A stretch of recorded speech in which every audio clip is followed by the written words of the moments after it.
शरद पवार साहेब बोलतायत की याच्यामध्ये दुबार मतदार आहेत, शेतकरी कामगार पक्ष बोलतोय, कम्युनिस्ट पार्टीचे लोक बोलतायत, काँग्रेसचे लोक बोलतायत, सगळेच जण बोलतायत. एवढंच नव्हे, भारतीय जनता पक्षाचे पण लोक बोलतायत की दुबार मतदार आहेत, शिंदेचे लोक बोलतायत दुबार मतदार आहेत, अजित पवारांचे लोक म्हणतायत दुबार मतदार आहेत. अरे मग अडवलंय कोणी? मग हा निवडणूक घेण्याची घाई का करतात? साधी गोष्ट आहे, मतदार याद्या साफ करा आणि मतदार याद्या साफ केल्यानंतर त्या पूर्ण पारदर्शक केल्यावरती मग जेव्हा निवडणुका होतील त्याच्यानंतर यश कोणाचं अपयश कोणाचं सगळ्या गोष्टी मान्य. पण सगळं लपून लपून लपून छपून जे चालू आहे ते कशासाठी? पण मी आज 2-3च गोष्टी तुम्हाला आज दाखवण्यासाठी इथे आणलेल्या आहेत.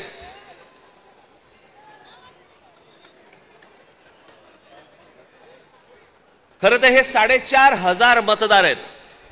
4,500 4,500 मतदार हे कल्याण ग्रामीण, डोंबिवली, मुरबाड आणि भिवंडी मधले मतदार आहेत. या इकडच्या मतदारांनी इथल्या मुंबईच्या मलबार हिल मतदारसंघामध्ये देखील मतदान केलेलं आहे. 4,500 मतदार हे या ठिकाणी राहणारे यांनी मलबार हिल मतदारसंघामध्ये मतदान केलेलं आहे. त्यातल्या अगदी नावाला म्हणून मी तुमच्यासाठी हे एवढे मतदार आहेत, हे एवढ्या लोकांनी हे तिथे राहत आहेत, तिथेही मतदान केलं आणि मलबार हिल मध्ये देखील मतदान केलं. ह्याच्यातली म्हणून मी आत्ता जस्ट फक्त 3 नावं आणली आहेत. प्रभाकर तुकाराम पाटील, राम महादू भोईर आणि गजानन पुंडलिक भोईर ही त्यांची मतदार यादी आहे. या मतदार यादीमध्ये त्यांनी त्या मतदारसंघांमध्ये देखील मतदान केलेलं आहे आणि मलबार हिल मतदारसंघामध्ये देखील मतदान केलेलं आहे. असे लाखो लोक आहेत महाराष्ट्रभर की जे या मतदानासाठी म्हणून वापरले गेले.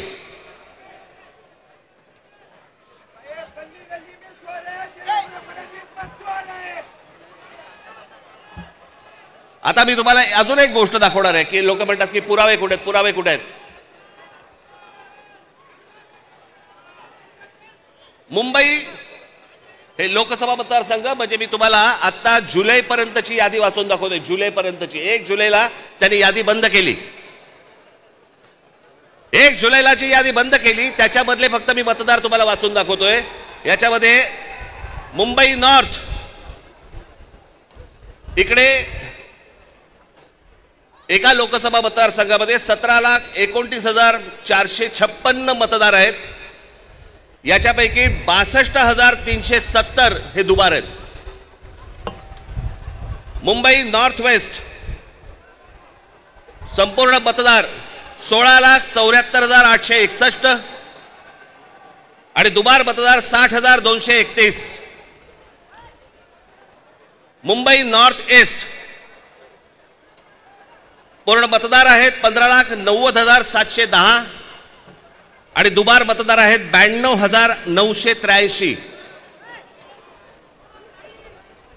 Mumbai north central total vote मतदार आहेत 16,81,048 आणि दुबार मतदार आहेत 63,740.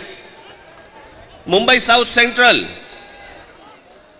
संपूर्ण मतदार आहेत 14,37,776 आणि दुबार मतदार आहेत 50,565.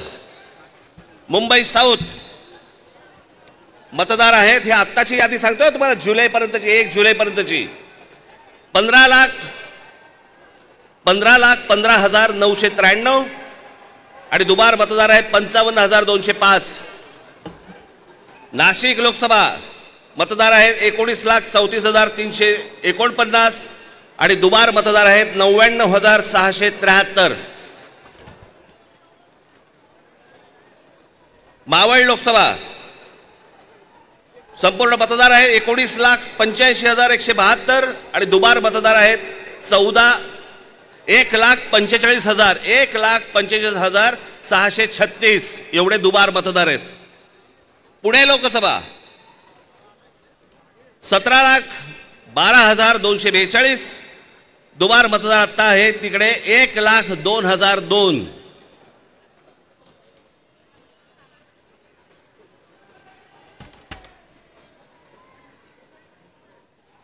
हे ठाणे लोकसभा इथे दुबार मतदार आहेत 2,09,981.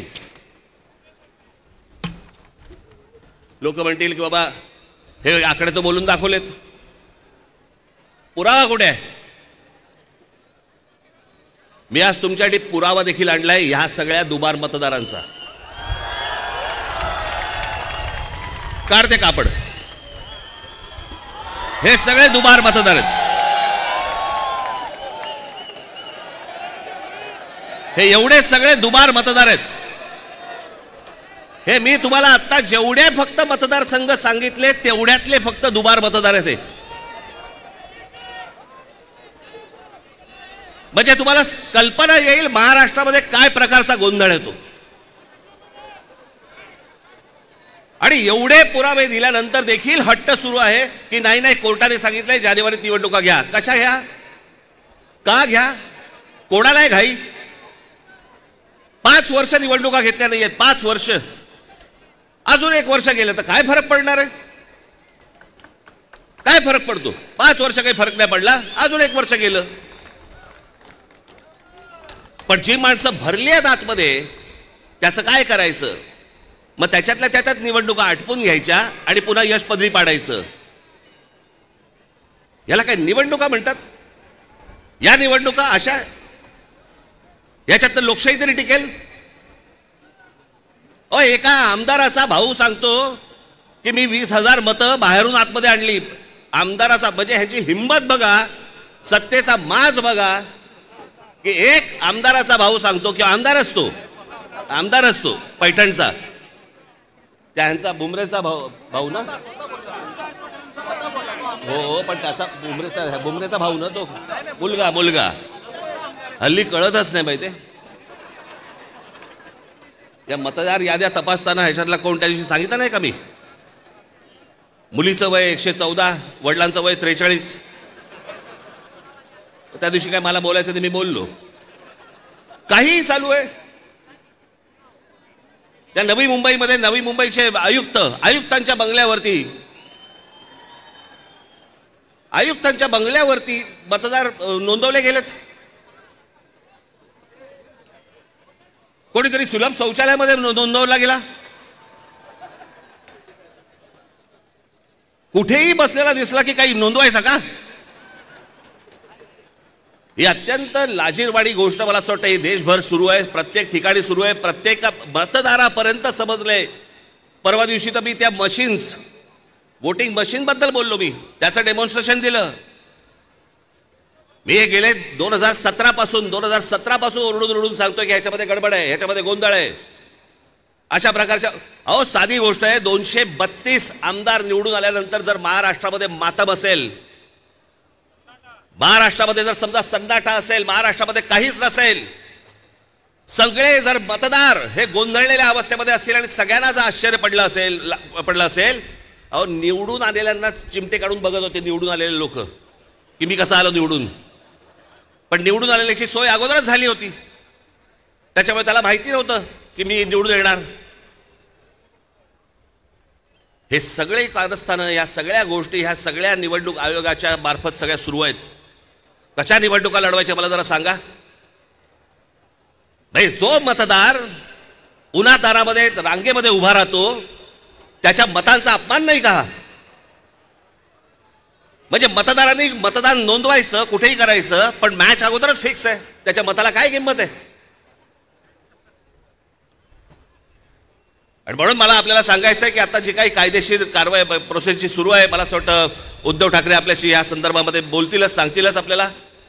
ते सगळ्या गोष्टी सुरू असतील. पण एक गोष्ट आपल्याला सांगतो, जेव्हा कधी निवडणुका होतील, जाता जाता फक्त आपल्याला एकच सांगेन, जेव्हा कधी निवडणुका होतील, एक तर पहिल्यांदा तुम्ही घराघरामध्ये जा, सर्वजण याद्यांवरती सगळ्यात जोरात काम करा, चेहरे कळले पाहिजेत, एकेका यादीवरचे सगळ्यांना चेहरे कळले पाहिजेत, ती माणसं तिकडे नोंदणीचे म्हणजे आपलं मतदानाच्या ठिकाणी बसले पाहिजेत.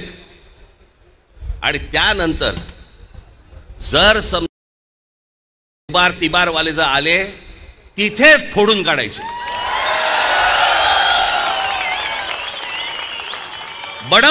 बडवायचे आणि मग पोलिसांच्या हातात द्यायचे. त्याशिवाय हे वटणीवरती येणार नाही, त्याशिवाय हा महाराष्ट्रामधला जो चाललेला कारभार आहे हा वटणीवरती येणार नाही. आज आपण सगळेजण इतक्या मोठ्या संख्येने इकडे सगळेजण आलात, मी आपल्या सर्वांचे मी आभार मानतो आणि आपली सर्वांची रजा घेतो. धन्यवाद. जय हिंद, जय महाराष्ट्र.